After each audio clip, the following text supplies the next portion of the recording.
Welcome back, viewers.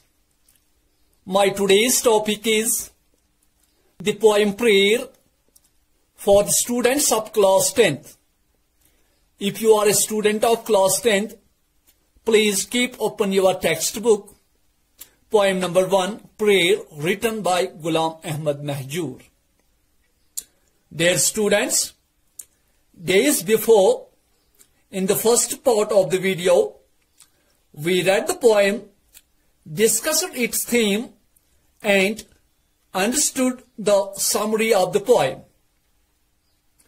Today, I will explain all the poetic device used in the poem. After that, I will try to provide you the solution of all the exercise given at the end of the poem. So let me explain the poetic device first. Dear students, in this poem, the poet Ghulam Ahmad Mahjoor has used various poetic devices. Let's explain all those poetic devices one by one. The first poetic device used by the poet in this poem is simile. Simile means a figure of speech in which a comparison is made between two unlike things by the words like or as. For example, he is as brave as a lion, or he is as big as an elephant, or he is big like an elephant. Dear students, when we say he is as brave as a lion, we mean to say that he is brave like a lion. We all know that he and the lion are two different things. But when we say he is as brave as a lion, we compare the person with the lion. So it means that lion and the person are two different things, but in order to highlight his bravery, we compare the person with lion.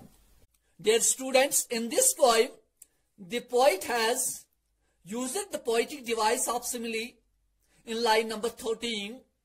It is, like dew, how long shall I wait for the first flash of the sun? The poet compares himself with dew. Dew means little drops of water that one can see on leaves and flowers early in the morning. But if you look at those dewdrops carefully, you will find that dewdrops are colorless without sunlight. But when sunlight falls upon them, they shine. So the poet wants to shine like those dewdrops.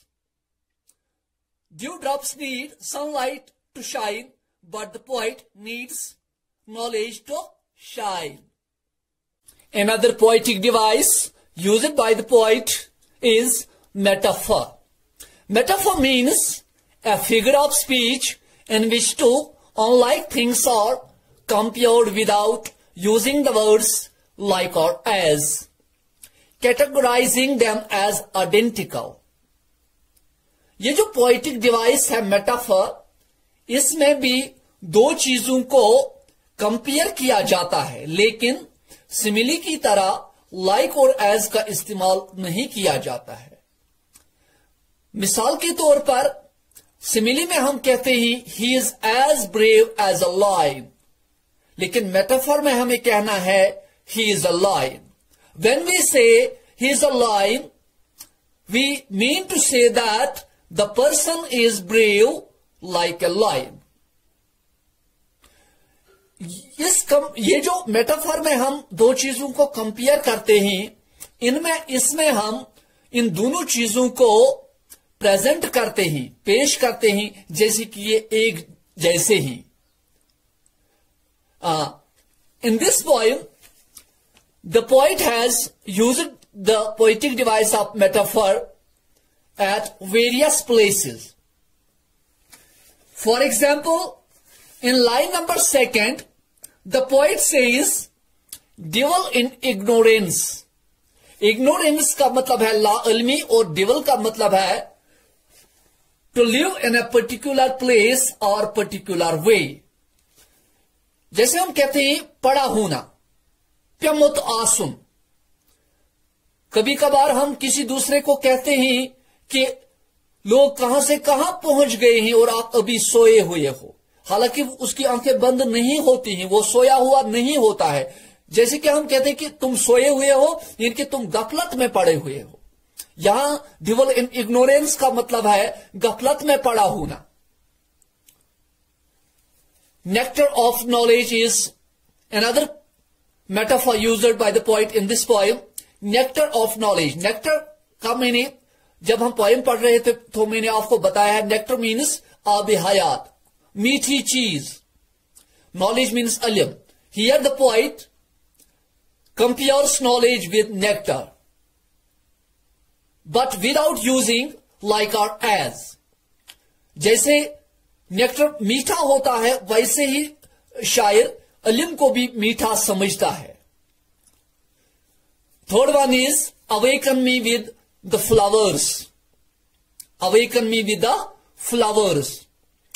We all know that flowers do not awake. लेकिन in a particular way, the poet thinks that these flowers awake. So he says in the poem, awaken me with the flowers. Next poetic device used by the poet in this poem is personification. Personification means it's a figure of speech in which inanimate objects or abstract ideas are presented as humans. किसी non living thing को, किसी non human को, किसी idea को as human being पेश करने के poetic device को पर्सनिफिकेशन कहते हैं। In this poem, the poet says, awaken me with the flowers. We all know that flowers do not awake. इंसान जो सोता है वही बेदार होता है। लेकिन in this poem, in this line, the poet presents these flowers as humans. So he says that these flowers, so he thinks that these flowers awake. Dear students, now have a look on the exercise given at the end of the poem. The first question is, which way does the poet implore his Lord to lead him to? Its answer is, the poet implores his Lord to lead him to the way of truth.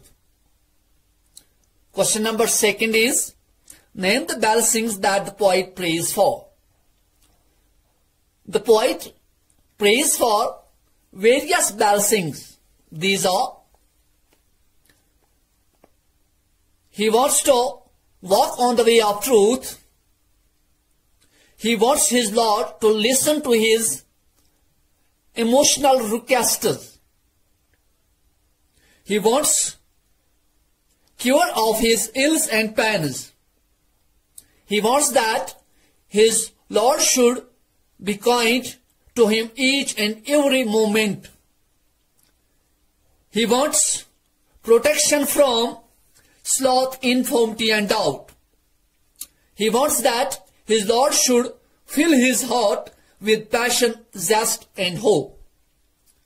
He wants to sing songs that will infuse life even into the dead.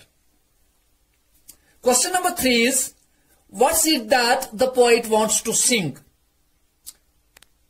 The poet wants to sing those songs that will inspire people with love.